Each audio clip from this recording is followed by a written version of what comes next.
event of an emergency, we all think of things we would grab at a moment's notice. My dog would be my first thing, but would I remember to grab his vaccination papers, his tick and flea medicine? Would he have enough food for a day or two? Here to help put our pet emergency kits together is Taylor Poisall from the American Red Cross of Central California, and she brought along a very special guest.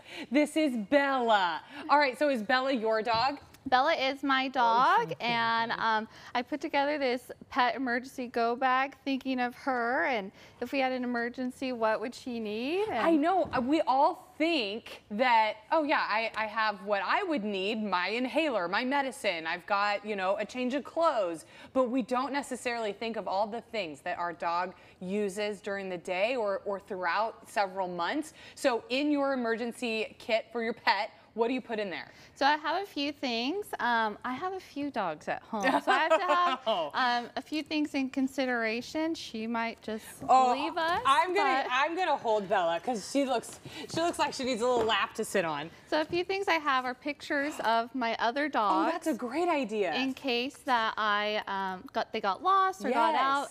We all have them on our cell phones, but we also, a physical copy is great, as well as their medications, list of that. I have a first aid kit with me too, just in case they have a small injury. And then, all right, I have her food. She's gonna get really excited. She's getting really excited for the food. I have, you know, some of her medication. My other dogs are very anxious dogs, so I have their anxiety medicine, because if they had to evacuate, this would be essential for us. And then, of course, you know, little poop bags and things like that. And then we have food and water in here as well. And then leashes. If you have cats, you need cat litter and go bag or the carriers. All of that's helpful to grab quickly, because if you have a home fire, you know, finding them, like for her, with the 4th of July, she got really nervous. She was hiding in the bathroom or under the bed. So I know when I need to, if I have an emergency, I know where she's going to hide, and that's part of our plan too. Okay, so when we think about an emergency plan, something happens, the house is on fire, or we have an evacuation order, something happens, that also needs to be in your plan. So for you, for all your dogs, what does your plan look like? So for us, it's going to be who's grabbing the go bags, who's grabbing all of the dogs, where are we meeting? We're going to have 2 meeting spots, either backyard, front yard, and then if we have to evacuate and we're separate in our household, where are we going to meet? So, you know, is it across town at grandma's, or is it with a friend who's living on the other side of Fresno County? And then me knowing that all of my dogs might not be in the same home together if we had to evacuate. She's very friendly, but the other ones are a little antisocial, so they might not stay in the same place. So we're having those conversations with friends and family, like, hey, you know, if I had to, could we stay here? You know, will those pets interact well with their pets and so forth? And so those are things that you can be doing now.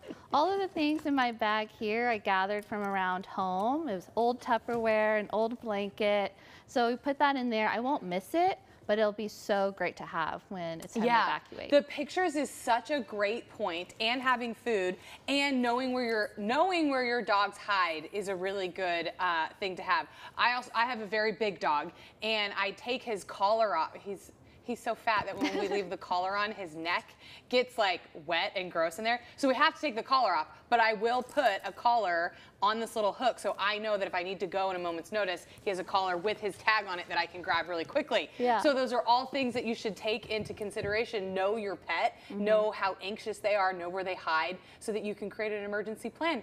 Well, this was a great reminder. We've got some more pet tips, some more pet products going on in the rest of the show. Today is a pet day. So Taylor, thank you so much for being here. Thank you so much. We appreciate it. Don't change that channel. We continue to pamper our pets while saving the planet. The eco-friendly pet products for your pets.